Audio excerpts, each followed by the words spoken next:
ഏറ്റവും സ്വീകാര്യത കിട്ടിയ ഒരു ലിസ്റ്റാണ് ഇപ്പം വന്നിട്ടുള്ളത്. ഒരു അതിർത്തിയും ഉണ്ടായിട്ടില്ല. വളരെ സന്തോഷത്തോടെയാണ് എല്ലാവരും സ്വീകരിച്ചത്. ചില എം പിമാരോ ചില MLA മാർ ചില നേതാക്കന്മാർ മുൻകൂട്ടി നിശ്ചയിച്ച പ്രോഗ്രാമിൻ്റെ അടിസ്ഥാനത്തിൽ ഇന്നലെ തന്നെ പത്തനംതിട്ട ജില്ലയിൽ DCC വൈസ് പ്രസിഡന്റ് മരണപ്പെട്ടു.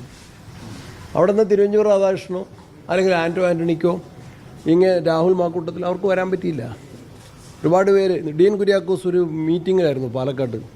അദ്ദേഹം ചെയർമാനായിട്ടുള്ള പോസ്റ്റൽ എംപ്ലോയീസിൻ്റെ മീറ്റിംഗ് ആയിരുന്നു. ഞങ്ങളോട് ചോദിച്ചിട്ടാണ്. ശശി തരൂർ തിരുവനന്തപുരത്തായിരുന്നു. എന്നെ വിളിച്ച് എല്ലാ ആശംസ അറിയിച്ചിട്ടാണ് അദ്ദേഹത്തിൻ്റെ ആബ്സൻസ്.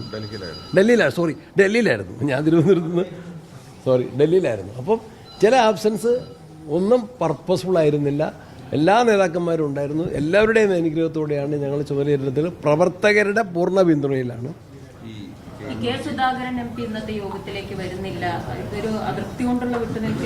ഇല്ല, അദ്ദേഹം ഇന്നലെ എന്നെ തലയിൽ കൈവച്ച് അനുഗ്രഹിക്കുന്ന ഫോട്ടോയല്ലേ കണ്ടത്?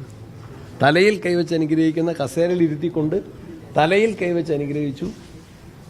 അതാണ്. മുരളീധരൻ ആന്റോ ആന്റണി ഇവർ തമ്മിലൊരു പരസ്യമായിട്ടൊരു ഇല്ലില്ല. കോൺഗ്രസിലെ പല ഘട്ടങ്ങളെ അപേക്ഷിച്ച് എത്രയോ ഐക്യത്തിലാണ്, എത്രയോ സൗഹൃദത്തിലാണ്, എത്രയോ സമന്വയത്തിലാണ് കേരളത്തിലെ കോൺഗ്രസ് നേതൃത്വം പോകുന്നത്. അഖിലേന്ത്യാ കോൺഗ്രസ് നേതൃത്വമായിട്ട് എത്രയോ ടച്ചിങ്ങിലാണ് പോകുന്നത്.